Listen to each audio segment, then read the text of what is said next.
আসসালামু আলাইকুম ওরহমতুল্লাহ। সুপ্রিয় দর্শকবৃন্দ, আজকের এই ভিডিও থেকে আমরা জানতে পারবো আমাদের সারা জীবনের গুনাহ কিভাবে ক্ষমা করাতে পারবো। কি সেই আমল, যে আমল করলে সারা জীবনের গুনাহ আল্লাহ রব্বুল আলামিন ক্ষমা করে দেবেন। সুপ্রিয় দর্শকবৃন্দ, একটাবার চিন্তা করেছেন আপনার বয়স 80 বছর হয়ে গেছে, 90 বছর হয়ে গেছে, 100+ বছর হয়ে গেছে, অথবা 40, 50, 30, যত বছরই হোক না কেন, আজকে এমন কিছু আমলের বিষয়ে আমরা জানবো যে আমলগুলো করলে আল্লাহ রব্বুল আলামিন আপনার সারা জীবনের গুনাহগুলো মাফ করে দিবেন। সুবহানাল্লাহ। তাই সম্পূর্ণ ভিডিওটা দেখার জন্য সকলকেই অনুরোধ করা হলো। আর এরকম ইসলামিক ভিডিও পেতে অবশ্যই চ্যানেলটি সাবস্ক্রাইব করে রাখুন। সুপ্রিয় দর্শক, তাহলে শুরু করা যাক। মানুষ গুনাহ করে, কিন্তু সবচেয়ে বড় প্রশ্ন হলো গুনাহ করার পর সে কি ফিরে আসে? আপনি কি কখনো একা রাতে বসে ভাবছেন, আল্লাহ কি আমাকে ক্ষমা করবেন?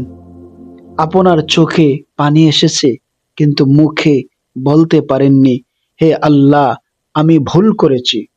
আজকের এই ভিডিওটি আপনার জন্য, যার জীবনে গুনাহ আছে কিন্তু অন্তরে এখনো আলো নিভে যায়নি।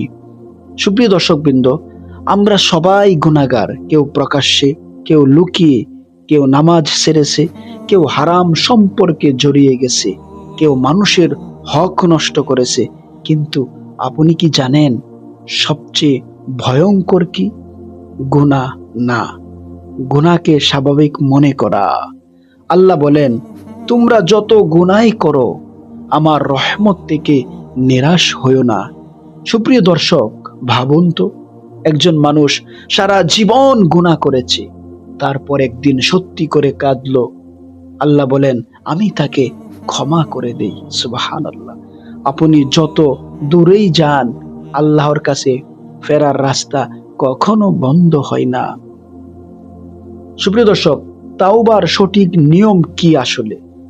তাওবা শুধু মুখে আস্তাগফিরুল্লাহ বলার নাম না, গুনাহের জন্য অন্তরে অনুতপ্ত হওয়া, সাথে সাথে গুনাহ ছেড়ে দেওয়া, আর না করার দৃঢ় বিশ্বাস নিয়ত করা, মানুষের হক থাকলে ফিরিয়ে দেওয়া। যে তওবা সত্যি, সে তওবা আল্লাহ ফিরিয়ে দেন না। আপনি যদি সত্যিকারের তওবা করতে পারেন, সেই তওবা আল্লাহ রব্বুল আলামিন কখনোই ফিরিয়ে দিবেন না। সুপ্রিয় দর্শকবৃন্দ, একটি ঘটনা না বললেই নয়। একজন মানুষ ছিল, সে জীবনে অসংখ্য গুনাহ করেছে। একদিন সে সিদ্ধান্ত নিল, আজ আমি বদলাবো, এবং তার এই সিদ্ধান্ত অনুযায়ী রাস্তার মাঝখানে সে মারা গেল। অর্থাৎ সে নিয়ত করলো, আমি বদলাবো, আমার এই গুনাহের জীবন থেকে আমি পরিত্যাগ করব, আমি আল্লাহর দিকে চলে যাব, গুনাহ ছেড়ে দেব। কিন্তু সে এই এরাদা করার পরে সে মারা গেল, অর্থাৎ রাস্তার মাঝখানে মারা গেল। কিন্তু আল্লাহ তার নিয়ত দেখলেন এবং আল্লাহ তাআলা তাকে ক্ষমা করে দিলেন। সুবহানাল্লাহ। সুপ্রিয় দর্শকবৃন্দ, আপনি তো এখনো বেঁচে আছেন, আপনার সুযোগ এখনো শেষ হয়নি। এজন্য চেষ্টা করুন, তওবা করুন ইখলাসের সাথে। তওবার পরেও কেন মানুষ গুনাহ করে? খারাপ পরিবেশ, বন্ধু, মোবাইল, হারাম কন্টেন্ট, শয়তানের ওয়াসওয়াসা। তাই শুধু তওবা না, নিজেকে পরিবর্তন করাও জরুরি। সুপ্রিয় দর্শকবৃন্দ, আজ যদি আপনি সত্যি করে বলেন, হে আল্লাহ, আমি ফিরে আসতে চাই, তাহলে আল্লাহ বলবেন, আমি তো অনেক আগেই তোমার অপেক্ষায় ছিলাম। সুবহানাল্লাহ। এই মুহূর্তে আপনি চোখ বন্ধ করুন, আপনার সব গুনাহ মনে করুন, আর মনে মনে বলুন যে, হে আল্লাহ, তুমি আমার জীবনের গুনাহগুলো মাফ করে দাও।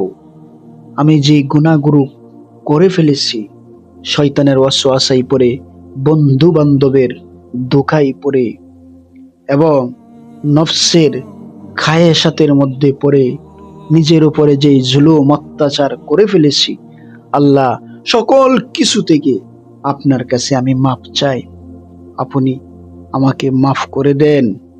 সুপ্রিয় দর্শকবৃন্দ, এইভাবে যখন আপনি আল্লাহর কাছে দোয়া করবেন, ইখলাসের সাথে নিয়তটাকে ঠিক করে নিয়ে যে আল্লাহ আমাকে অবশ্যই মাফ করবেন, কারণ আল্লাহ রব্বুল আলামিন কোরআনের মধ্যে বলেছেন, বান্দা যত গুনাই হোক না কেন তুমি আমার রহমত থেকে নিরাশ হয়ে যেও না, আমার রহমতের আশা তুমি রাখো, অবশ্যই আমি তোমাকে ক্ষমা করে দেব।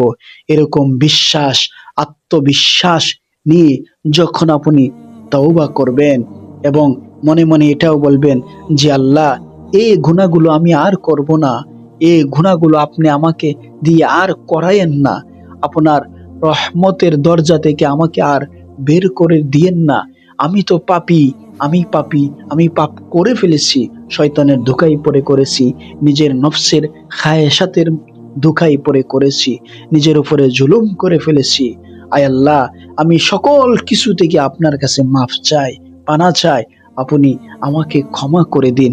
এইভাবে যখন আপনি তওবা করবেন, অবশ্যই আল্লাহ রব্বুল আলামিন আপনার তওবা কবুল করে নেবেন ইনশাআল্লাহ। সুপ্রিয় দর্শকবৃন্দ, এখন যেহেতু তওবা নিয়ে কথা বলতেছিলাম, তাই তওবা কিছু নিয়ম আমাদের জানা দরকার। আমরা যখন অধিকাতর একেবারে বেশি গুনায় জর্জরিত হয়ে গেছি, কারো বয়স 100 বছর, কারো 90 বছর, কারো 80 বছর, এভাবে যাদের জীবনের অনেকগুলো সময়, অনেকগুলো বছর অতিবাহিত হয়ে গেছে, অনেকে মৃত্যু শয্যায় আছেন, তো সকল ক্ষেত্রেই আপনি ইখলাসের সাথে তওবাটা করুন। হতে পারে এই তওবায় আপনার জীবনটা বদলে দিবে, হতে পারে এই তওবায় আপনার জীবনের সমস্ত গুনাহগুলো আল্লাহ রব্বুল আলামিন 1 মিনিটের তওবায় সব মাফ করে আপনাকে আল্লাহ রব্বুল আলামিন প্রিয় বান্দা বান্দি যারা সলিহিন, সলফে সলিহিন, আইম্মায়ে মুজতাহিদিন, খুলাফায়ে রাশিদিন, ওলি গাউস কুতুব, পীর মাশায়েখ, বুজুর্গানে দ্বীনের পথ, যেই পথ সঠিক পথ, সেই পথের মধ্যে আপনার নামটাও লিখে দিতে পারে।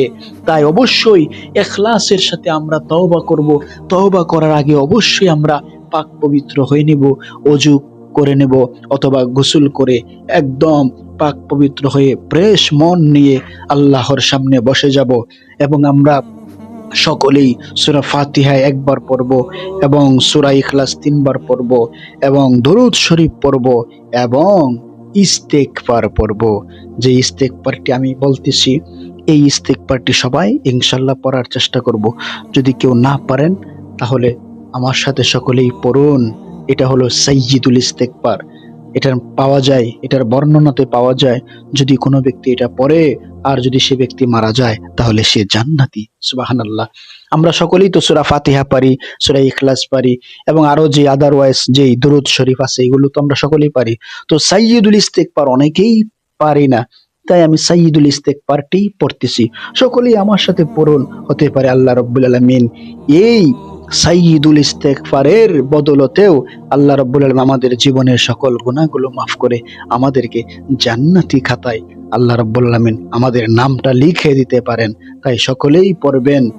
সাইয়্যিদুল ইস্তেগফারটি হলো, আল্লাহুম্মা আনতা রব্বি লা ইলাহা ইল্লা আনতা খলাকতানি ওয়া আনা আবদুকা ওয়া আনা আলা আহদিক ওয়া ওয়া'দিকা মাস্তাতা'তু আউযু বিকা মিন শাররি মা সানা'তু আবু'ু লাকা বিনি'মাতিকা আলাইয়া ওয়া আবু'ু লাকা বিযামবি ফাগফির লি ফাইন্নাহু লা ইয়াগফিরুয যুনুবা ইল্লা আনতা।